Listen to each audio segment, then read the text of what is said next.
The first time I dug her up, my hands trembled more from the truth than from the cold. Earth.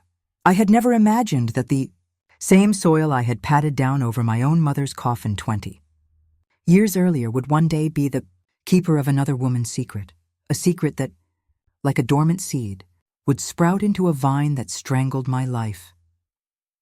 Do you know what it feels like to watch the man you loved kneel before a grave every Saturday and speak to a name you have never once heard him say at our dinner table? To listen while the radio plays and his lips move only for her? I learned the cadence of his confessions by the sound of his boots on gravel, the way he smoothed his coat before he bent, the exact slant of his head when he whispered, "I will never forget you, Eleanor." He had married me after a war and a poverty that kept me honest. He buried his first wife with a ceremony that became, inexplicably, our weekly ritual in absence and in presence, both. They told me love changes. They never told me it could keep a woman alive in memory and kill another in reality. My name is Lillian. I am 81, though I will always say I am the age my hands remember. They remember small things. The rough seam of my husband's uniform, the hollowness of our early cupboards, the mason jar where I saved coins for the children's shoes. I keep that mason jar on the top shelf in the pantry. It is dented and silvered with time, and when I shake it, the coins talk like old friends. The jar was my first symbol of sacrifice. The old pearls I wear on Sundays are my second symbol of dignity. They have been strung by my own 2 fingers from a broken necklace from my mother. I have a chipped mug, the one with the fox on the side, that never quite holds its tea without a drip. It is the mug that steadies me in mornings of sorrow.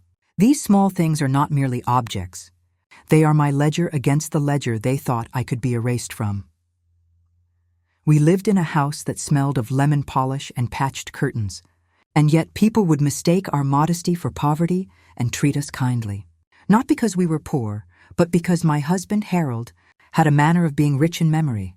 His daughter, Marianne, my daughter by blood, but not in his first memory, grew into a woman with a taste for marble and an impatience for old china. She brought a law firm partner to our Christmas twice and then stopped coming at all. We moved once like sailors changing ships. The house stayed the same, only with finer wallpaper and a deeper silence in the parlor where portraits watched as if they kept a ledger of their own. It began with small things. A casserole that I had always brought to Marianne's house was left on the porch like a forgotten offering. "Oh, Ma, we're catering tonight," she said on the phone, voice rehearsed, the way one rehearses a rebuff. I do not blame a child for catching the wind of her mother's new world and trying, clumsily, to fly with it. But when her world began to switch the lights off on mine, when she started to say "we" and mean her husband and his bank account and not the little family that humps and stumbles on the other side of the fence, I felt the first nick of frost. Marianne's house, an old mansion renovated into something sleek, had a front gate that clicked like a tongue. I used to think the gate clicked in jest. It did not. It clicked to keep me out. Once, when I delivered a pie and found the gate shut against me, I stood on the stone step and listened to my heel press into the moss. I tapped, and the butler, a man named Peter with eyes like a gull's, looked at my hands and the pie and pretended not to see. I left the pie on the step. The plate stayed there, blue and fragile, until the storm took it. I tried to be small. I tried to be small because I believed smallness might be courteous. But smallness did not keep me safe. One evening in late March, April's breath holding itself just beyond the panes, Harold returned from his habitual Saturday at the cemetery late, smelled of damp earth and lilies, sat at the kitchen table, and looked at me as if I had been a stranger who had learned the layout of the home by reading the wallpaper. He did not offer the grace of a hello. He slid a letter across the table where I could read the lawyer's header, M. Langford and Associates. The paper was thin as a confession. "A durable power of attorney," he said, and there was a fraying impatience to his words. They asked me to sign for the accounts. "Marianne wants to consolidate. She thought it would be easier this way." "Why not speak to me?" I asked, because the marrow of me presumed conversation could soften things. He looked at the chipped mug, as if the mug had been a witness he had rather not called to testify. "I don't like the idea of changing things," I whispered. Not when everything has been settled. I could feel the mason jar in my hip pocket, a ridiculous habit. But it steadied me, and I imagined the coins clicking like a metronome, counting the last beats of my claim. He had always been gentle with words, but on his face that evening was a landscape I did not recognize, a map of old grief and new loyalty. I pressed the mug to my lips and tasted my own tea like an old recipe. A moment later, he left the room as if he had never been part of the furniture. I watched the door close and felt the first true isolation hover like a moth at the bulb. You must understand, in my world, papers were instruments of pain only in their silence. A signature is a tiny, unassuming slash that can transform the fable of a life into a ledger line. I had signed my share of receipts and love notes and school permission slips. But a durable power of attorney, a last will and testament, these are legal things that smell like finality. I had believed, naively perhaps, that the law had some conscience. The law has no heart. It has parchment and ink and the cold precision of dates. I found the first letter missing.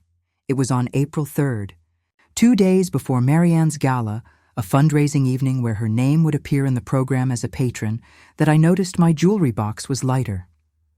I remember the date as clearly as a bell at noon, because I had sat in my parlor and polished the old pearls into a louder shine, thinking that beauty might smooth a conversation. The pearls had a history, my mother's, threaded with a knot where a bead had once slipped free when I was a bride. On April 3rd, they felt like an accusation. The rod of their string seemed too tight, and my hands betrayed me by searching for the chipped mug's exact place on the shelf and finding it slightly shifted. Little things, I told myself, little things that become habits of notice. When I went to my sewing box to retrieve a ribbon for a corsage, because I had decided, in a moment of stubbornness, to attend the gala despite everything, the ribbon box was empty, except for the ribbon itself, its edge frayed as if someone had hurriedly undone something. The letter I had kept from the lawyer, thin with faint indentations where signatures might have been, was gone. I kept a photograph of Harold and me under the same lid. The photograph looked younger than the man who put the letter down that evening. It had been moved, as if rearranged, and this is the sort of smallness that grows cold and sharp inside your chest. That night, I did not sleep. I sat at the window and saw, in a puddle by the lane, Harold's reflection bending like a man who carries two weights. One he cannot name, and one he will not lay down. That is when I made a promise to myself that sounded ridiculous and brave. If they were going to erase me with papers and polite indifference, I would not be erased quietly. If they thought my life would fold like a napkin and vanish, they had mistaken the stubbornness of old fabric. I began to listen for patterns. People let their true stories escape in small things. A look that held too long, a glove left behind, a voicemail deleted. Marianne began to speak of renovations in terms of figures and time. "It'll take about 3 weeks," she would say, as if a home were a clockwork device rather than a place that holds a life. She mentioned casually that there were accounts, one notable sum about $230,000 in an annuity that had once been Harold's service pension. The number clanged in my brain like loose silver from the mason jar. I planted my questions carefully, like seeds in winter.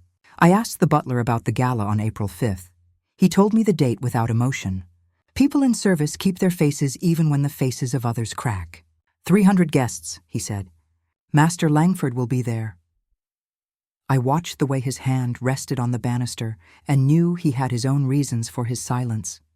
I asked Harold who would be presenting Marianne, and he said, "We will all be there." His hands moved as if smoothing a cloth, and I watched the skin on his knuckles as if the knuckles might tell me a story. A neighbor, Mrs. Carver, told me of a man she had seen leaving Marianne's house at odd hours. He had mud on his boots, she whispered behind her curtains, like gossip in a confessional. He visited the garden. The garden. The word itself had been a place of memory for Harold, who had once tended roses with the tender concentration of a man performing a sacrament. I felt the first bitter tang of suspicion. Why would a stranger come to visit for hours with dirt on his boots, if not to unearth something? Someone had been in our garden at midnight. I began to take my own inventory. I wrote down dates. On March 27th, Harold had left without saying where he was going at 2:00 p.m. On March 30th, he had gone to the bank alone at 11:15 a.m. On April 1st, I found a receipt for a floral arrangement addressed to Eleanor, a name I had only ever heard in the hush of his voice at the cemetery. Each detail fit into the next like teeth on a key, and somewhere in that small click there was the sense of a lock turning. At this point, my friends advised me to be calm. "You must speak to a solicitor," said June from the church. "Don't make accusations." But the solicitor's office smelled of new leather, and the younger solicitor asked me politely, "Mrs. Lillian, do you have a copy of the will or the power of attorney?"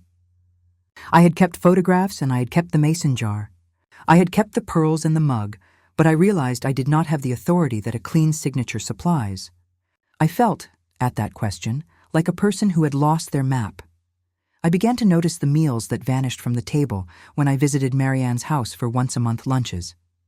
The carved roast was smaller than I remembered, and the smile on Marianne's face had the sheen of someone practiced in masking.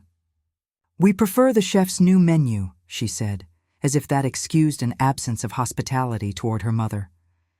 I tried one last time for conversation. "Why do you go so often to that cemetery?" I asked Harold one late afternoon when the light had softened and the sky was the color of old letters. He looked at me and then away. "Some promises are eternal," he said, and his voice was an apology that would not take shape. I read that as a dismissal and a summons. Promises that are eternal can also be prisons. I resolved then that I would not be locked in a sentence I could not read. That week, the mailman left a packet that did not belong to me, a notice about estate planning, addressed to Marianne R. Langford, dated March 20th, with an attached invoice for estate consolidation services totaling $1,200. I folded it in my lap and felt the paper like an accusation. I had been the one to teach Marianne how to fold napkins when she was small, how to tie a ribbon in a bow. Had my lessons been simply a way to teach her hands the art of handling people? The thought was bitter. Her name was not on the final page. I began to watch the Saturdays with a new hunger. Harold's visits to the grave were no longer an oddity to be tolerated. They became a pattern to be understood. On one such Saturday, from the living room window, I watched him take the gravel path and kneel. He opened his mouth and the wind stole his words. When he rose, he did not look at the house. He walked like a man who carries two portraits, one in his arms and one behind his eyes. He returned with soil on his shoes and a look like a man who has been given a task and fulfilled it to the letter. On the heel of that Saturday, I found a spade in the shed where I had never seen one before. It was small and clean, as if it had been purchased for a very specific purpose. What would a woman do with a spade, you ask? The kind of woman who is 81 does not buy a spade to plant roses. She buys it to reclaim ground. The Dumas aside, I whisper now, because even in this small, clogged plot of life, there is a lesson the old masters taught me. Betrayed trust is like an opened wound. It will not mend simply by covering it with kind words. A wound must be examined. It must be cleaned, and sometimes, in the seeking of truth, one will find things that smell of rot. There is in justice a certain sorrowful beauty. Justice does not dress itself prettily. It arrives in force and in truth. The spade was missing the next morning. The spade that had been cleaned the night before was gone when dawn broke like a scraped coin across the yard.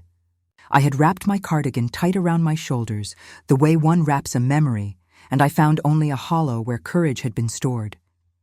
The missing spade was the first act in a play I had not written, and for the first time I felt that the script was being turned by other hands. I did not have much money, a mason jar of coins, the pearls that belonged to my mother and my pride, a few jars of preserves tucked in the pantry. But I had patience and some friends who believed in the stubbornness of old women. I sold a tray of jam at the church bazaar and asked Mrs. Carver to mortgage one of her better casseroles for a favor. The truth cost something. I learned that the way one learns to pay for a funeral. By noon, I had enough to hire a young man who smelled faintly of engine oil and ambition. His name was Adil, and he had a suit that did not quite know how to fit his shoulders yet. He walked into my kitchen and sat as if he believed I had already paid him with the coins from my mason jar. I want you to find who has been visiting the cemetery at odd hours, I said, because plainness is the clearest kind of armor. He looked at my hands as if they were a map. Do you want me to watch or to find names? He asked. I told him both. He smiled like a man who likes the sound of a challenge. A cemetery log listed a midnight entry on March 31st. Adil came back the next day with a small triumph in his jacket pocket. A photocopy of the cemetery's visitor log. The ink bled where rain had touched it, but the times were clear. On March 31st at 01:05, a vehicle had arrived and a visitor had been recorded leaving at 01:22. The vehicle's make and the license plate matched one registered to a Langford property, Marianne's black sedan. There were other entries, two on March 27th, one at 23:58, one on April 2nd at 0:40. A pattern was sewing itself into place like a hand that refuses to let go. I have a cameraman who will come tonight, Adil said. We'll sit in the bushes. People with muddy boots tend to like the dark. He said it with a twinkle that made me think of boys who used to bring me bouquets of dandelions behind the bakery. My heart did odd things. I had, until then, imagined confronting Marianne across a tea table with the chipped mug clutched like a rosary. I had not imagined watching a shadow move like a hand in the night and then pulling a thing from the earth. That night, under a sky the color of old pewter, Adil and his friend crouched behind a hedge in the cemetery. I sat in my car with the heater on, the fog clinging to the windshield like old breath. At 0:55, a truck rolled into the lane, its headlights cutting through the dark. Two figures got out, a slim woman in a dark coat and a man with boots that crunched like fresh soil. They moved with the urgency of those who come to steal rather than to mourn. Marianne's silhouette was unmistakable, tall, the coat cinched at the waist, her hair in a knot like a crown. She knelt beside the grave of Eleanor and handed something to the man, who placed it in a small metal tin and then reburied the soil with efficiency that spoke of practice, not panic. When they left, their shoes were flecked with the pale dust of the grave. Adil's camera had caught the whole thing. The image was grainy but unmistakable. Marianne's profile, the tin, the man's hands. The vehicle reversed out of the lane with a practiced turn. Adil brought me the photograph like a surgeon carrying a tray. He had also spoken to the cemetery caretaker, an old man with hands like twine, who admitted that a key had been used at an odd hour. He said the key was the one they use for the old vault, the caretaker murmured, and his voice had the tremor of someone who had once seen a war and prefers the honest language of the trenches. And the print on the log? Same as the one from the Langford property. The tin was marked with a letter I recognized. We did not dig that night. I do not tell you this because I am coy. I tell you this because there are moments when a woman must weigh whether to pry open the earth or to pry open the world. I chose the world first. We followed the trail of receipts, of invoices, of nights where Marianne left the house in the dark. March 27th, 2:01 p.m. March 30th, bank at 11:15 a.m. April 1st, floral delivery for Eleanor at noon. Adil traced a wire transfer. $10,000 on March 29th to a boutique funeral services provider. He found the $1,200 invoice labeled Estate Consolidation Services, dated March 20th, the same envelope I had folded in my lap. The money moved like a parade. Adil also had the gentleness of someone who knows when not to shout. We should go to Marianne's office, he said one morning, and I bristled. I had ached for confrontation like a toothache, but there is a wisdom in timing, and I did not want to act like a woman who waves her fists and has no fists to back up her threats. He talked of evidence, the camera footage, the log entries, the invoices. But his voice changed when he said that the tin themselves, the one they had reburied, might contain original documents. He paused as if the words were heavy. Or something written in a hand that proves motive. We planned carefully, as if preparing for a small siege. Mrs. Carver baked 2 meat pies and hid one for luck. Peter the butler, who had always been 2 faces but kind to me in private, offered a ragged cloak and a key he said he kept for the gardener's shed. No one looks for an old woman in a cloak, he said, with the secretiveness of a man who has served many masters but keeps a conscience for himself. He had eyes that could be gulls, but later I learned gulls are often kinder than they look. The tin contained a folded letter in a handwriting I knew like a name. On the third night, the moon was thin as a fingernail. We crept to the grave in the same positions the shadows had taken in Adil's photograph. The ground gave under the shovel with a sound like reluctant bones. The metal tin was cold and dusty, as if the soil had tried to smother it. When I pried it open, my hands shook not from the cold, but because I had the strange, delicious terror that comes when you find something you have been searching for without knowing the exact shape. Inside the tin lay a packet sealed with a faded orange ribbon. On top was a note in a fine, slanted hand. For Lillian, if Harold should need my counsel. The handwriting was Eleanor's, the same hand that Harold had touched when he spoke her name, the hand that had once addressed a postcard to his barracks. Beneath the note was an envelope, and inside the envelope was a single typed sheet. It was dated March 25, 2025, and it bore the header of a law firm, M. Langford and Associates. The document announced a supposed codicil to last will and testament that modified allocations and removed any mention of Lillian from Harold's estate. At the bottom of the sheet was a signature that I knew like the back of my own knuckles, Harold's. I sat back on my heels and felt the earth slip a little from under me.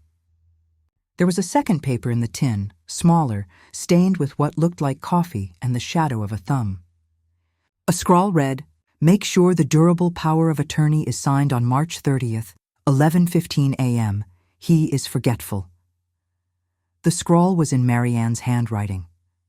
I carried the documents as if they were a child, wrapped in my cardigan, and I did not speak until we reached the car.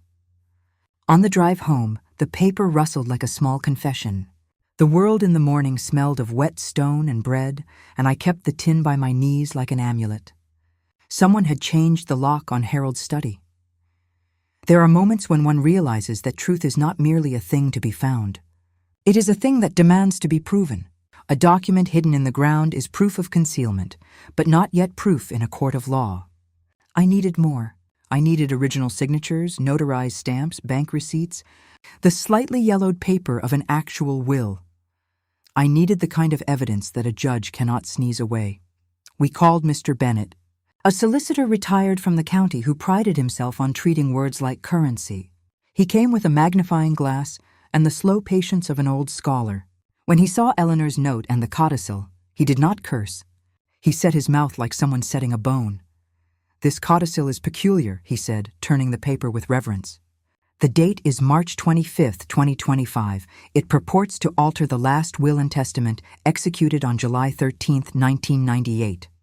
If this is genuine, it would rewrite the dispositive provisions substantially. Do you have the original will, Mrs. Lillian?" "No," I said, and the word felt like an empty room. He nodded, as if he had anticipated that answer. "Then we must act quickly. Forgeries are crafted to look like legal changes, but handwriting experts, notaries' records, and bank counsel can reveal many things. We will need the bank statements for the annuity. You mentioned approximately $230,000, and any records of transfers." His eyes softened.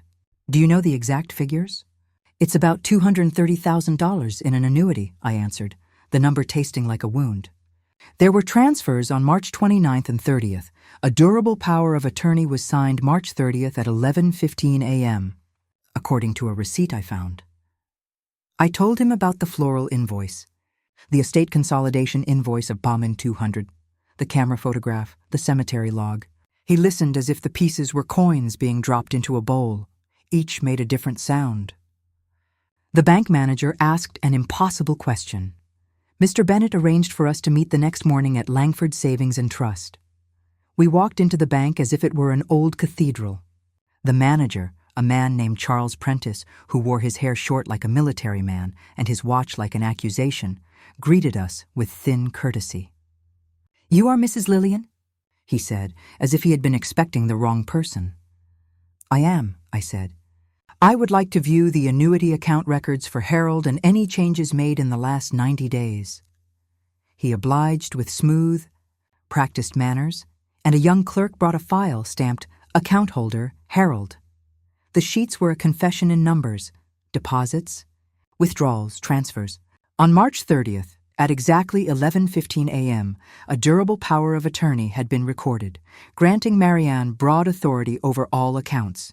On March 31st, the very night the tin had been buried, a transfer of $230,000 from Harold's annuity to an LLC named E Holdings was in process. The paper trail smelled of efficiency and of betrayal, but the manager leaned in and asked me a question that was a small thunderclap. "Mrs. Lillian, do you have the original will or a copy of the codicil executed on March 25th? Also, was this durable power of attorney witnessed by an independent notary?" His voice had the dryness of someone who oversees coffers and likes them balanced. I had neither the original will nor the signed codicil except for the photocopy from the tin. Mr. Bennett looked at me with a patient sorrow, and the bank manager, with that look jurists give when they see a moral code in tatters, suggested that the transfer could be frozen with an injunction if we could demonstrate probable cause of forgery. "We must prove the signature is not Harold's," Mr. Bennett said. "We must show coercion or lack of capacity for the March 30th signing." He named things like cognitive impairment assessments and notarial stamps that sounded like tools in a locksmith's kit. I learned the names of laws the way a child learns the names of birds, by listening and then repeating. Harold's signature looked right, too right. We worked with a retired handwriting expert, a woman named Isabel, who had the air of someone who reads secrets in loops of ink. "This signature," she murmured, "has the cadence of a practiced hand imitating tremor. Look." She showed us the comparison between Harold's ink on old wartime letters and the signature on the codicil. The curve of the H in Harold had the same slant, but the fine tremor in older letters was missing. There was, instead, a steady hand that attempted to mimic uncertainty. "It is not authentic," she said. "But more than imitation, it shows foreknowledge. Someone rehearsed the way his hand might fail." My heart lifted like a caged bird. We had a hook. The document from the tin was now not just a thing that had been hidden. It was an accusation, but evidence is a glass bridge, shining and fragile. Marianne's allies were fast. On April 4th, 2 days before the gala, I came home to find Harold at the door, his coat buttoned in a way he never did in the mornings. He looked smaller, as if the night had shaved a bit from his shoulders. "You shouldn't be poking," he said, not unkindly, and the words were like a widow's mitten, soft but insufficient. "They're trying to do what's best." "What's best?" I asked. "To erase me?" He looked at his boots as if the dirt on them might explain. "I did not know," he whispered, and for the first time I saw a map of terror in his face. "They told me it was only to make things simpler. Marianne said she would handle bills. They told me the codicil was just housekeeping." My throat tightened. The room felt like the inside of an organ, a hollow place where air is pushed and pulled. "You signed?" I asked, and the question was both simple and hot like a stove. He nodded, and there was an infantile fear in his hand, as if he had been caught taking a coin from a pocket. "I thought I was signing something to keep things moving," he whispered. I did not read. The solicitor who notarized the document had disappeared. We could not ignore his admission, but it complicated our path. If Harold had truly been tricked, that might prove coercion. If he had been complicit, that changed the story. I felt the old ache of betrayal not differently now. It was not only Marianne against me, but Harold's own failure to protect me. I loved him still. Were we not, after all, two people who had shared bread on winter mornings?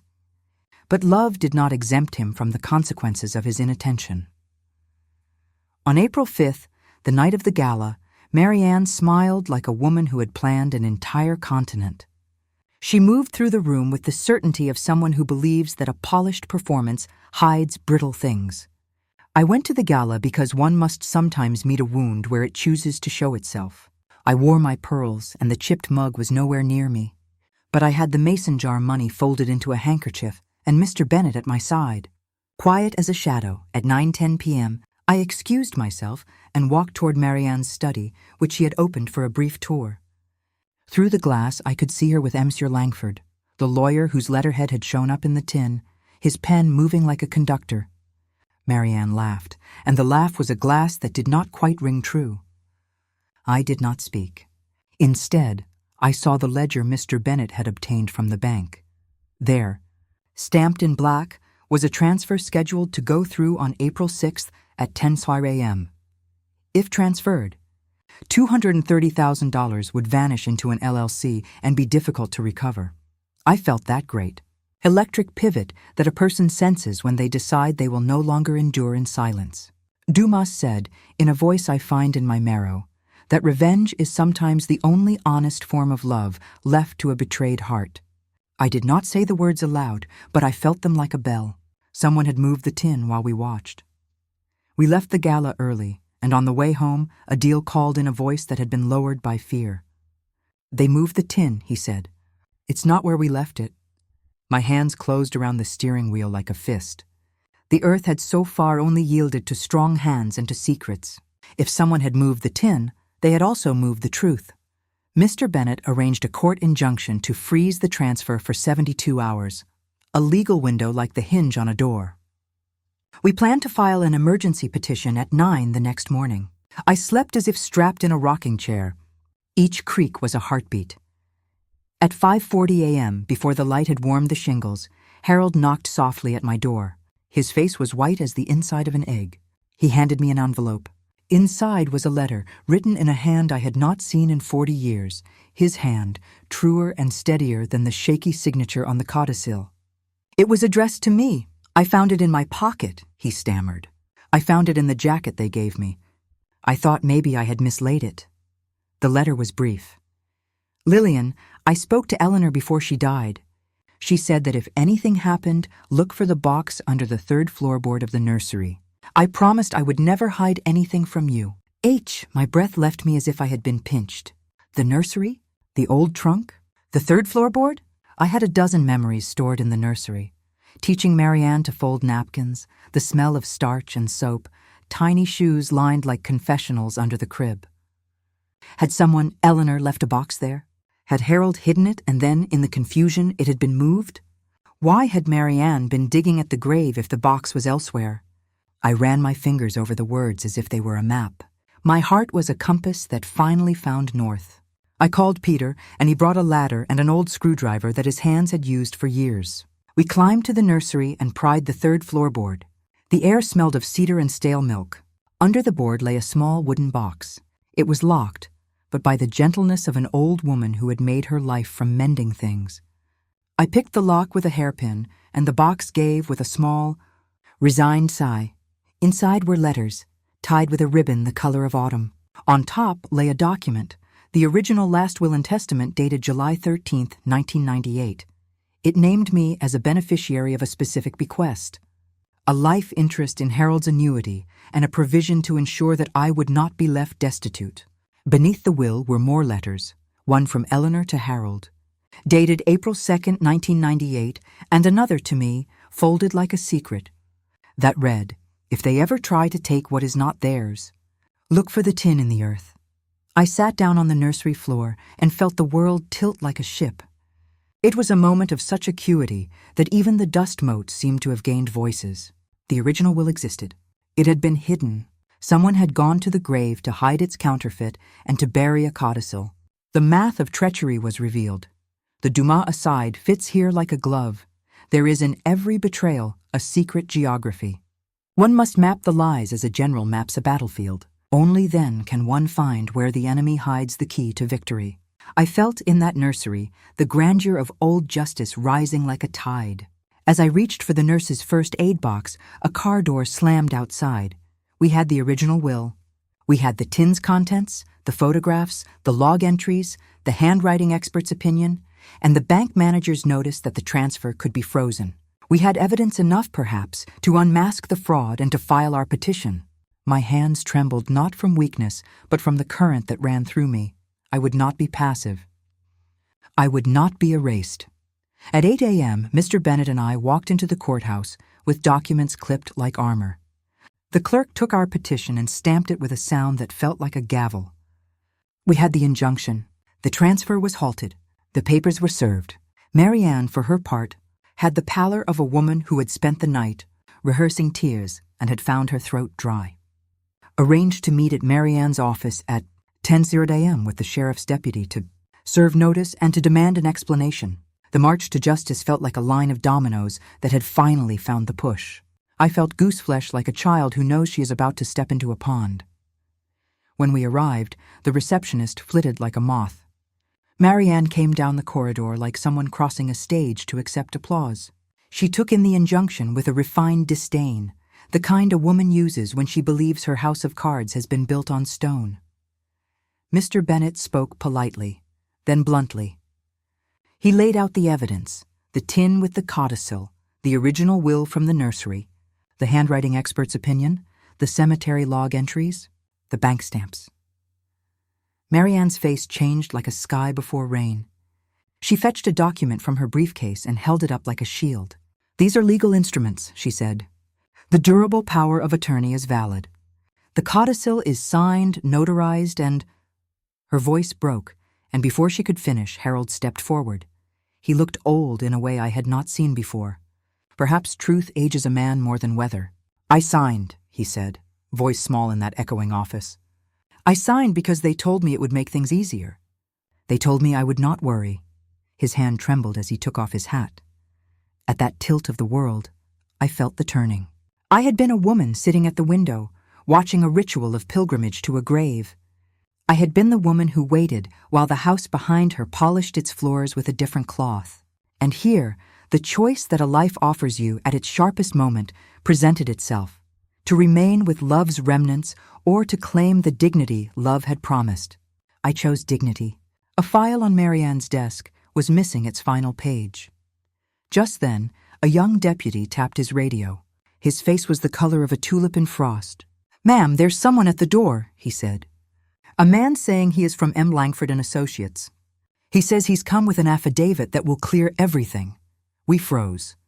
There are moments when the world leans on the hinge of possibility, and you must either close the door or fling it wide.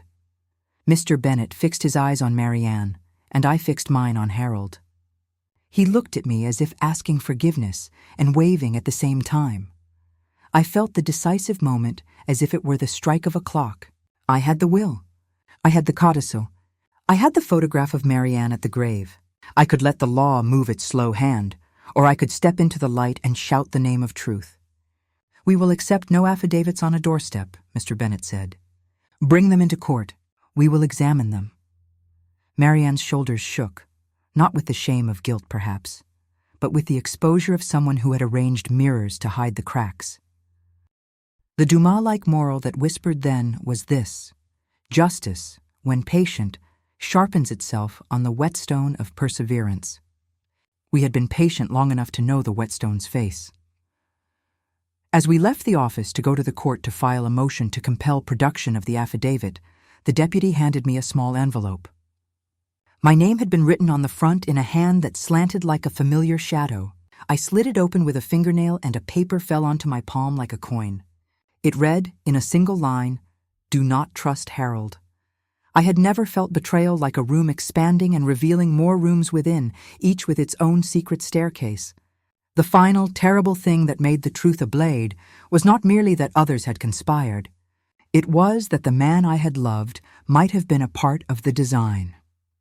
I stood on the courthouse steps and looked at the city as if it were the sea. I had waded into waters that were cold and deep, but I had found footing. I would no longer let the ground be stolen from under me. I would fight. And then, just as we prepared to go into the courtroom, the deputy's radio cracked, and a voice said, "There's been an accident at the Langford house. An elderly man has collapsed. My knees went hollow, as if someone had removed a rung from the ladder of the day. I do not know if the news was accident or consequence. I only know that at that moment, with the injunction in hand and the will in my pocket, a new cliff rose before me. Would I pursue truth if the man who had been the center of this storm could no longer be called to answer? Or would silence claim the field? I folded the paper into my pocket and felt the weight of it, like a small stone marking a grave. When the deputy's radio sang that Harold had collapsed at the Langford house, the sound in my ears was less like a report and more like a bell struck in a dark room. I drove there with my cardigan tangled around my elbows and the tin's papers burning against my breast as if they were hot coals. The streetlights had the sleepy indifference of July nights. At the gate, Peter met me with a face that had the color leached out of it. "He's inside," he said, and his voice had the thinness of someone who has practiced grief on the sly. They brought him down on a stretcher. In the emergency room, the air smelled of antiseptic and dishwater, the uniform scent of modern hospitals where time is measured by the heart monitor's beeps. Harold lay in a bed like an ancient oak felled for the sake of wood, barked, patient, still. Machines breathed for him. A tube lay curled with the clownish indecency of wires that do not belong in a marriage bed. A doctor with tired eyes told me, in small, kind sentences, that Harold had gone into cardiac arrest and had been resuscitated. "He is stable for now," the doctor said, and the medicine of the words was not enough to dissolve the lead in my chest. Someone asked me what had happened. I told them the story, but it sounded like a prayer I had not yet learned how to finish.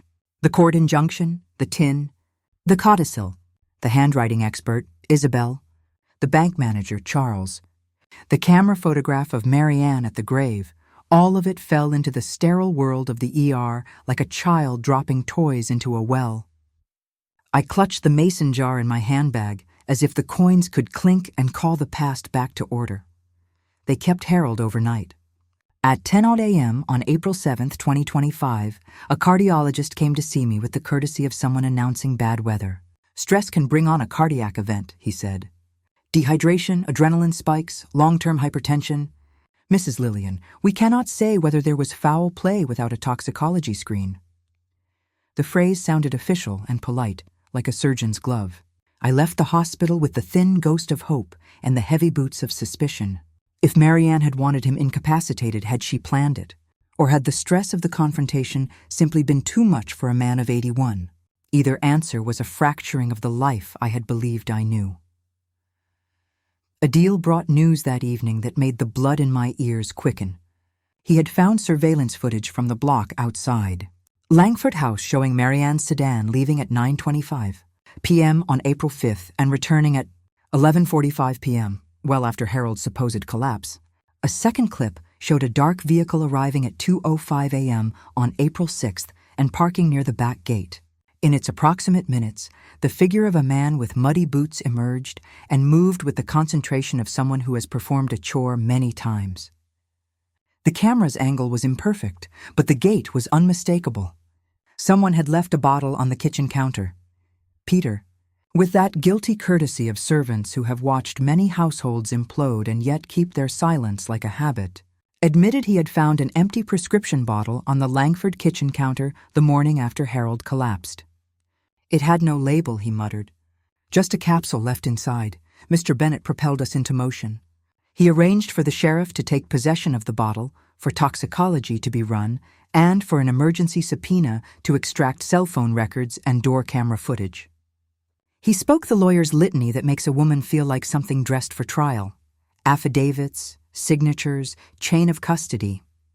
In court, the presiding judge, Judge Ellison, the same who had once tutored Mr. Bennett in his early days, listened, with that kindly severity that belongs to those who have handled more human failures than they can shake a gavel at. We had enough now for serious motion. The handwriting experts report that the codicil was likely a forgery. The original will from the nursery, the bank's freeze on the transfer of $230,000 set for April 6th at 10 a.m. The cemetery log with entries for March 27th and 31st, and the photograph of Marianne at Eleanor's grave. The tin had been reburied on March 31st at 01:22 a.m., and the cadenced entries showed a choreography of intent. But the hospital's news had rewritten the map.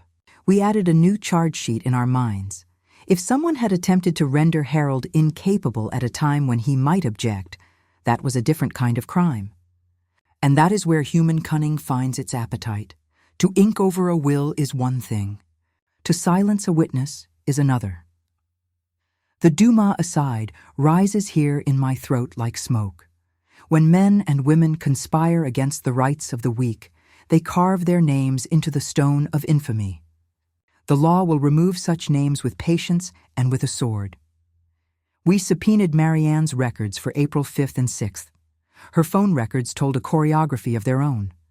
A series of calls at odd hours between Ms. Marianne Langford and a private investigator with the initials RJ, and then between RJ and an entity registered under a company name that had been flagged by bank anti-fraud units.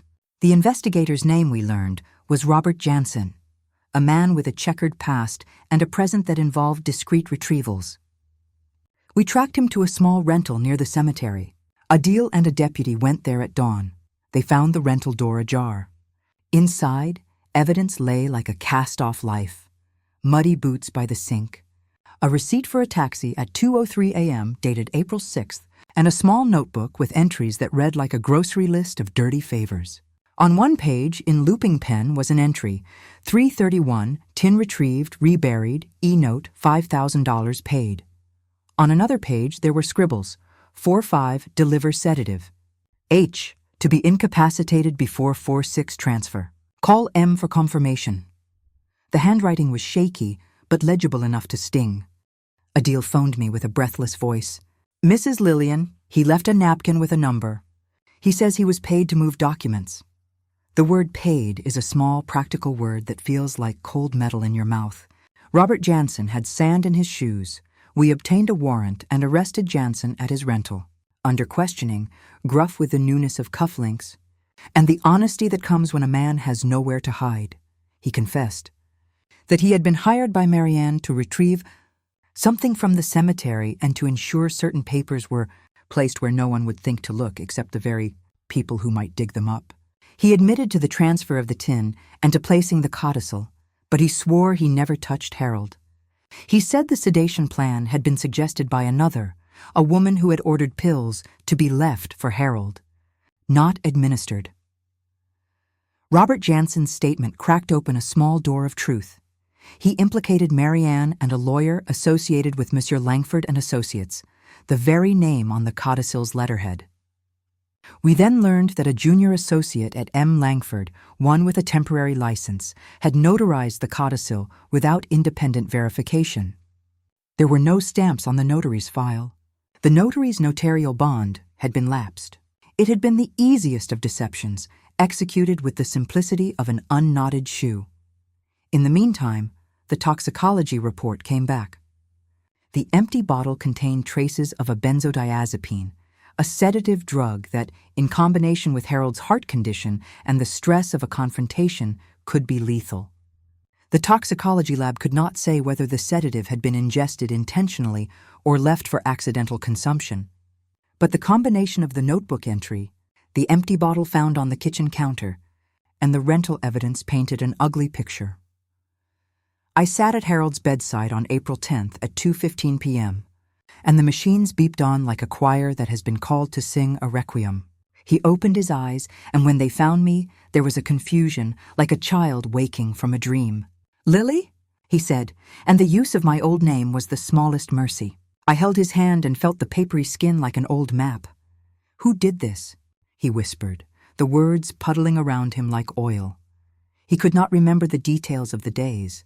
Memory is a palace that can be ransacked by trauma and then left bare. But his fear was a map that pointed north. Marianne. He said he had argued. He had been confused when she spoke of easements and consolidations and cleaning up affairs. He admitted he had signed something, parole-like, as if obeying a child's instruction, not understanding the paper's gravity. The idea that a daughter might design the ruin of her own parents tasted like iron in my mouth. Publicity hit. When the paper reported the freezing of the $230,000 transfer and the arrest of Jansen, Marianne's gala attendance shifted from triumph to acrimony. Society pages sniffed scandal where they had previously prided on philanthropic listing. A woman who had once curated invitations now found herself facing the glare of the courthouse and the press. Guests asked why their names had been included in the program. Sponsors called to ask if their logos could be removed. Patronage is a delicate flower. When the flower is stained, people avert their eyes. Marianne's lawyer, the senior partner at M. Langford and Associates, tried to shield her with a wall of legalese. He spoke of business decisions and consolidation for efficiency. But when confronted with the handwriting expert's report and the notary's lapsed bond, his voice thinned. He could not blame the machine of law itself. There were too many fingers inside the engine. The Dumas-like moral aside clanged here with a certain clarity. Men and women who build their fortunes on the bones of others will find their edifices crumble beneath the honest footfall of persistence. Justice favors not only the eloquent, but the enduring. The turning sequence accelerated. Mr. Bennett filed emergency petitions to void the March 30th durable power of attorney on grounds of forgery and lack of capacity for Harold at the time of signing, and to declare the codicil of March 25th void for similar reasons and for being the product of undue influence. We requested an immediate accounting of all transfers from the annuity and for the bank to reverse the pending $230,000 transfer on the basis of probable fraud. Judge Ellison, who had the patience of a river, agreed to expedite the hearing and set a provisional hearing for April 12th at 10 a.m. The morning of April 12th, the courthouse swelled like a lung with breath. Mr. Bennett stood with the quiet gravity of someone who has worn their boots down in the courts. Isabel, the handwriting expert, testified with the gentle ferocity of a scholar exposing a forgery. She showed the court the tremor missing from Harold's supposed signature on the codicil, the pressure points inconsistent with his authentic letters, and the ink's chemical inconsistency with Harold's older inks. She produced a side-by-side comparison of Harold's 1998 signature and the March 25th attempt to rewrite his last wishes. The courtroom felt smaller with each piece of evidence. The air was thick like stew. Adele and the sheriff testified regarding Jansen's rental and the notebook. The bank manager, Charles Prentice, corroborated the freeze and revealed the unusual speed with which the transfer had been prepared. A red flag. Peter, the butler, took the stand and told of finding the empty bottle and of Marianne's late-night departures. Marianne's defense was thin. She argued that she had been consolidating accounts as a caretaker, looking after the family's best interests. Her voice was edged with the obstinacy of someone who believes that her intentions justify her methods. She testified that she had hired Jansen to locate old documents only to prevent family discord. She denied instructing anyone to sedate Harold. But Jansen's notebook, the taxi receipts, and the cell records placed her at the center of the night's choreography. When the clerk called for judgment, the court did not pronounce final guilt in a criminal sense. That requires a different, more deliberate path, but Judge Ellison granted our motions for a temporary restraining order and declared the March 25th codicil void pending a full trial on the matter of forgery. The durable power of attorney was provisionally voided due to the lapsed notarial bond and probable undue influence. The bank was ordered to return any funds misappropriated and to hold the annuity funds in escrow. Relief is a small, dangerous word. I felt it like a towel thrown over a burn. The $230,000 remained protected, not yet returned, but the structure of Marianne's plan had been exposed. Her philanthropy became a public thing, stripped of glamour. Invitations went uncollected. The social pages that once lauded her now chronicled the unfolding scandal. On April 15, 2025, with Harold improving slowly in the hospital, I walked into Marianne's house for the first time since the night the spade disappeared. The mansion felt like a stage with the curtains pulled back. The portraits looked at me as if accusing me of trespass. Marianne met me in the parlor, where the fireplace had been cleaned and the mantel arranged as if to mock domesticity. "I didn't mean hurt him," she said, the words falling apart like a coat too old for the weather. Her voice had the brittle edge of someone whose defenses are down. "I only wanted security. I didn't want you—" "You wanted what?" I asked. "For me to disappear?" The sentence was a stone I threw into a well. She babbled about debts, about appraisals, about the need for clean titles, words that had the shape of excuses. But rhetoric cannot replace the tactile evidence we had brought. The tin, Jansen's notebook, Isabel's report, the bank records, the nurse's testimony about the bottle. In the quiet between her sentences, I saw the rawness of a woman, unmade by her own ambition. I did not raise my voice. Dignity has its own rail, and I stood on it. "Return what you have taken," I said simply. "Restore the accounts. Apologize plainly, and do not try to cloak this in charity." She laughed then, a sound like china against pavement. "And what would you do with the money, Mother?" she asked.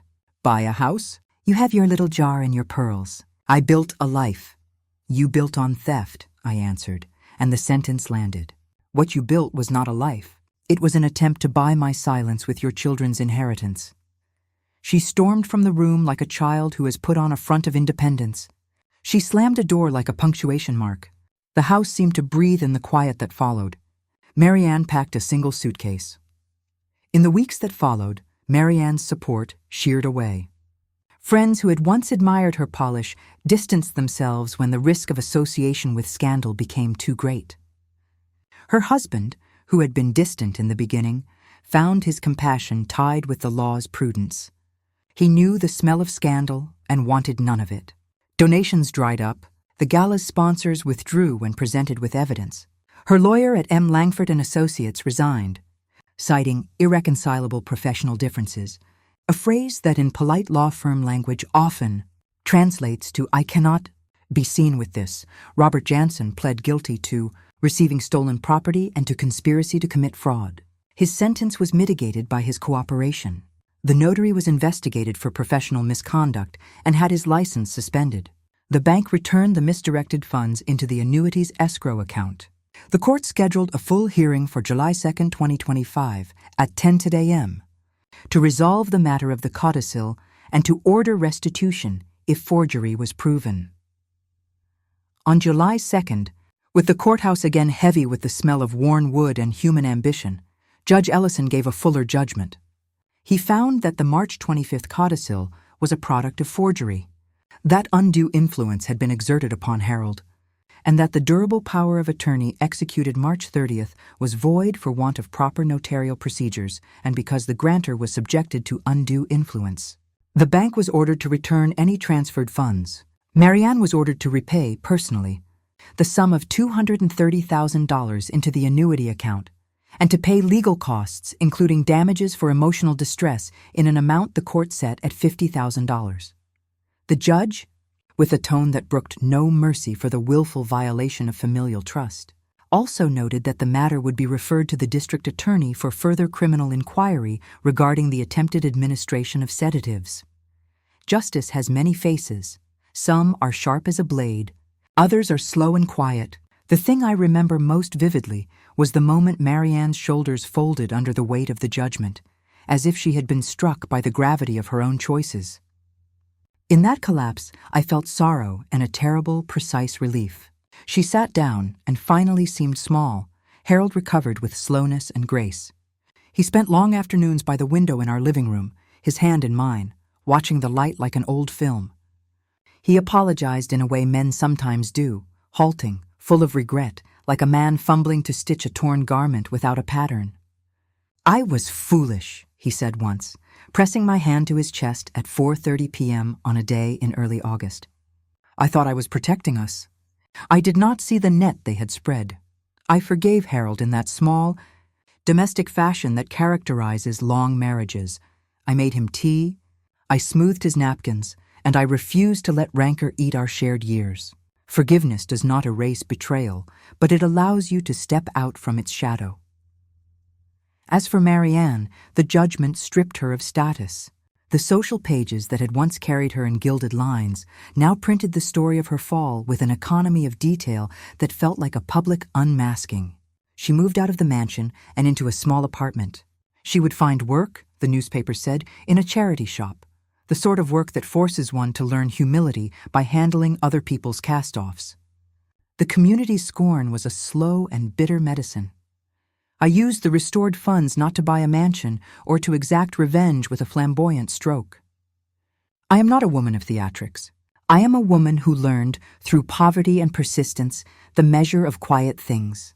I had Harold's annuity restored to provide for his care if needed, and I placed a small portion into a trust for the children in our neighborhood who had no shoes in winter. I kept my mason jar. I rethreaded the pearls. I bought a new chipped mug because the old one finally cracked the way old things sometimes do when they have served enough. There is a peculiar sweetness to poetic justice, not because it is dramatic, but because it restores balance in the hidden places where small people live. Marianne's attempted theft was returned to her like a bitter fruit. Robert Jansen served his time and then disappeared into the anonymity that many of these men prefer. The notary lost his license. The law did its patient, precise work. The Duma moral that I cannot help but speak sits now like a warm shawl across my shoulders. To conspire against the bonds of kin is to wage war against your own future. Such schemes are built on sand and will be washed away by the tide of truth.